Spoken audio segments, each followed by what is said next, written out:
नमस्कार साथियों, आपका अपने YouTube चैनल पर बहुत बहुत स्वागत है। नाग पंचमी की व्रत कथा। सालों पहले एक नगर में किसी सेठ के 7 बेटे रहते थे। सभी की शादी सेठ ने समय रहते करवा दी। सातों बहू मिलकर घर का काम भी किया करती थी। उन सभी में से सेठ की सबसे छोटी बहू खूब संस्कारी थी। एक दिन यूं ही काम करते हुए घर की बड़ी बहू ने अपनी देवरानियों से कहा कि घर को लीपने के लिए पीली मिट्टी नहीं है, जंगल जाकर मिट्टी लानी होगी। जेठानी के ऐसा कहते ही सभी उसके साथ घर लीपने के लिए मिट्टी लाने के लिए घर से निकल गए। सभी खुरपी से मिट्टी निकाल ही रहे थे कि तभी सबसे बड़ी बहू को एक नाग नजर आया। उसे मारने के लिए जैसे ही बड़ी बहू ने खुरपी उठाई, वैसे ही सबसे छोटी बहू ने कहा, जेठानी जी, इसे मत मारिए, इसकी कोई गलती नहीं है, जंगल तो इसका घर है। अपनी देवरानी की बात मानकर उसने नाग को कुछ नहीं किया। तभी उस छोटी बहू ने नाग से कहा कि आप एक जगह पर अलग से बैठ जाइए, हम तब तक मिट्टी खोदते हैं, फिर आपके पास आएंगे। इतना कहकर सभी मिट्टी निकालने लगे और कुछ देर बाद घर चले गए। सभी के दिमाग से नाग वाली बात निकल गई थी। अगले दिन छोटी बहू को अचानक से याद आया कि उसने नाग को इंतजार करने के लिए कहा था। वो तुरंत अपनी सभी जेठानियों को अपने साथ लेकर नाग के पास चली गई। वहां देखा तो वहां नाग उन सभी का इंतजार में उसी जगह पर बैठा हुआ था।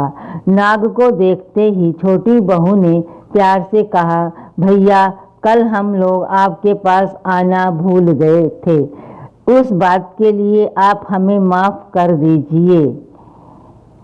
जवाब में नाग बोला, तुमने मुझे भाई कहा है, इसलिए मैं तुम्हें दंड नहीं दे रहा हूँ, नहीं तो अब तक मैं तुम्हें डस चुका होता। आज के बाद मैं तुम्हें हमेशा के लिए तुम मेरी बहन रहोगी। अब तुम अपने भाई से कोई वरदान मांग लो, मैं तुमसे बहुत खुश हूँ। इतना सब सुनने के बाद छोटी बहू ने नाग को बोला, मेरा कोई भाई नहीं है, सगा भाई नहीं है, इसलिए मैंने आपको भाई कहा था। अब से आप मेरे भाई हो। अब हरदम मेरी आप रक्षा करना, आपका ये फर्ज है। बस यही वरदान मुझे आपसे चाहिए। नाग ने हर कदम पर साथ देने का वादा किया और अपने रास्ते निकल गया।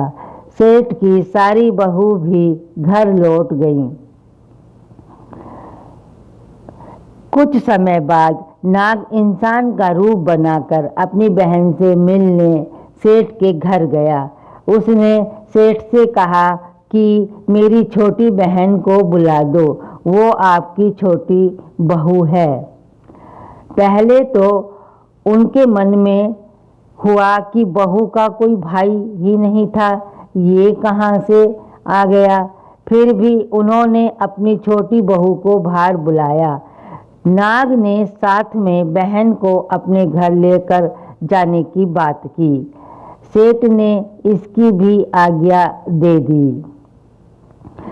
तभी नाग ने अपनी बहन से पूछा, कहीं तुम मुझे भूल तो नहीं गई हो ना? जवाब में बहन बोली, नहीं भैया, मैं आपको बिल्कुल नहीं भूली हूँ। फिर नाग ने कहा, मैं तुम्हें अपने घर लेकर जा रहा हूँ, तुम मेरी पूंछ पकड़कर चलती रहना पीछे। उसकी बहन ने वैसा ही किया। कुछ ही देर बाद वो एक बड़े से मकान में पहुंच गए। वहां हर तरफ सोना, चांदी और अन्य कीमती सामान थे। वहां नाग की बहन आराम से कुछ दिनों के लिए रहने लगी। नाग की माँ भी उसे खूब प्यार करती थी। एक दिन नाग की माँ ने छोटी बहू को अपने भाई के लिए दूध लेकर जाने के लिए कहा। छोटी बहू ने दूध को गर्म किया और भाई को पीने के लिए दे दिया। अब गर्म दूध पीते ही नाग का मुंह जलने लगा।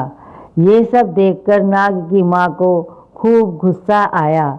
नाग ने किसी तरह से अपनी माँ के गुस्से को शांत किया और बताया कि उसकी बहन को नहीं पता था कि मैं गर्म दूध नहीं पी सकता हूँ, उसमें उसकी कोई गलती नहीं है। अब नाग के परिवार के साथ कुछ समय बिताने के बाद सेठ की छोटी बहू अपने घर जाने लगी। नाग ने अपनी बहन को खूब सारी दौलत और आभूषण देकर विदा किया। बहू के साथ घर में इतना सारा धन आता देख सेठ और उसकी जेठानियाँ हैरान हो गई कि इतना सारा धन लाई है।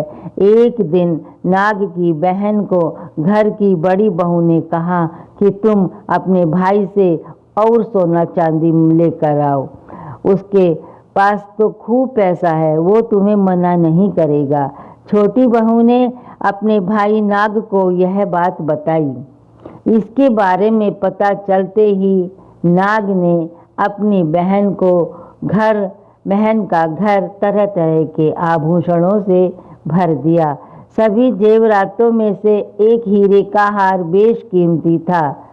उसे देखते ही हर किसी का मन उस पर आ जाता था। होते होते उस हीरे की हार की खबर राज्य के रानी तक पहुंची।